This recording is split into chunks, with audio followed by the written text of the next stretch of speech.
We've all been the stereotypical spring break tourist at one point or another, lounging on resort beaches, daiquiris in hand, checking out the studs, or playing a friendly game of volleyball. But how often do we think about the impacts of our travels? With the onset of globalization, cultures and places have been standardized. One can find a McDonald's or a Marriott in the far corners of the world. With this standardization, is it possible for a traveler to realize and understand the impact they're making on a community?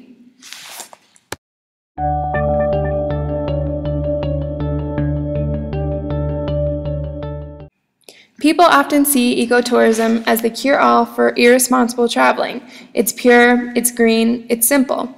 However, ecotourism is more than visiting natural landscapes and returning home. It is the people, the culture, the environment, the resources that give color and dimension to the bigger picture.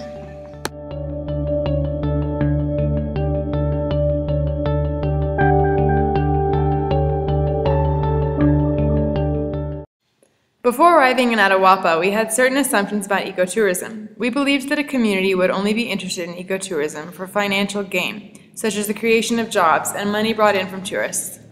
We believed that there would be no cultural exchange or sharing between visitors and locals. Tourists would exploit the community for its attractions without engaging with the locals.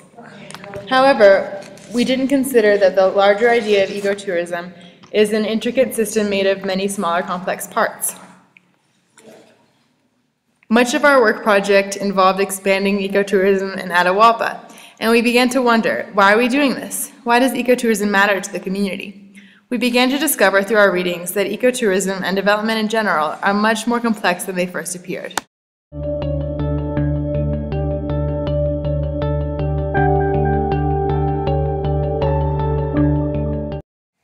Is ecotourism part of a community's culture?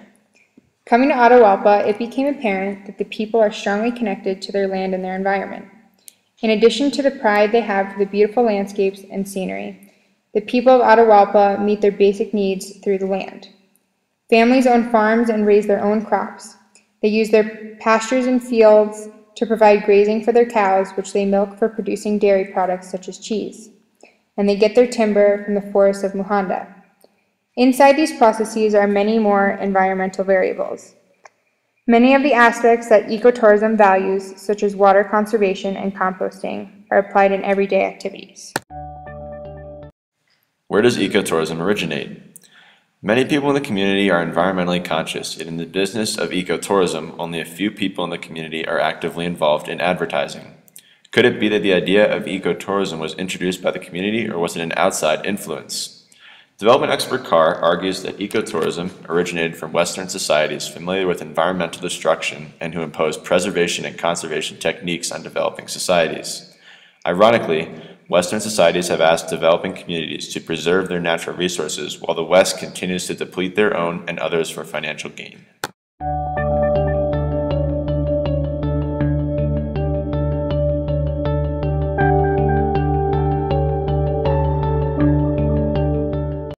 Is it possible for a community to benefit both environmentally and economically from ecotourism?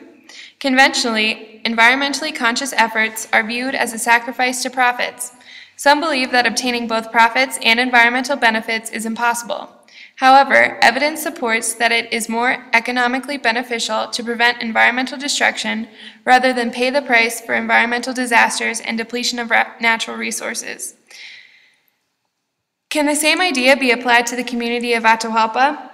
Part of our ecotourism project in Atahualpa was building a greenhouse. The purpose of the greenhouse is to increase biodiversity by cultivating palm trees as a habitat for a species of scarce parrots.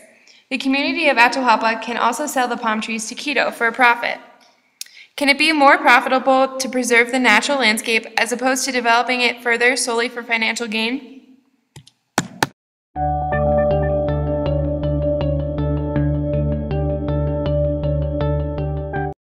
How does it matter to a community? Who can benefit?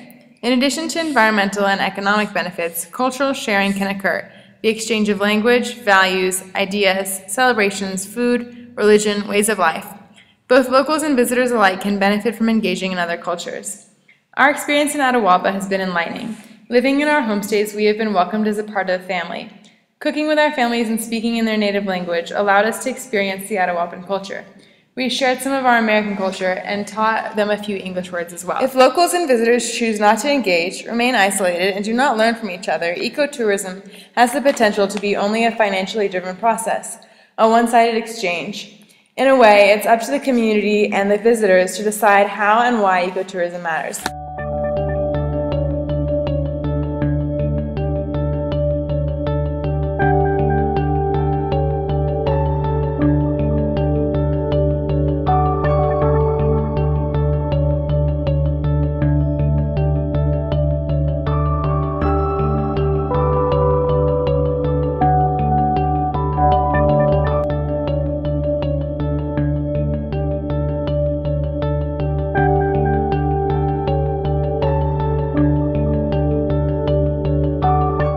You can choose to look at the bigger picture, or you can choose to look closer at the smaller parts.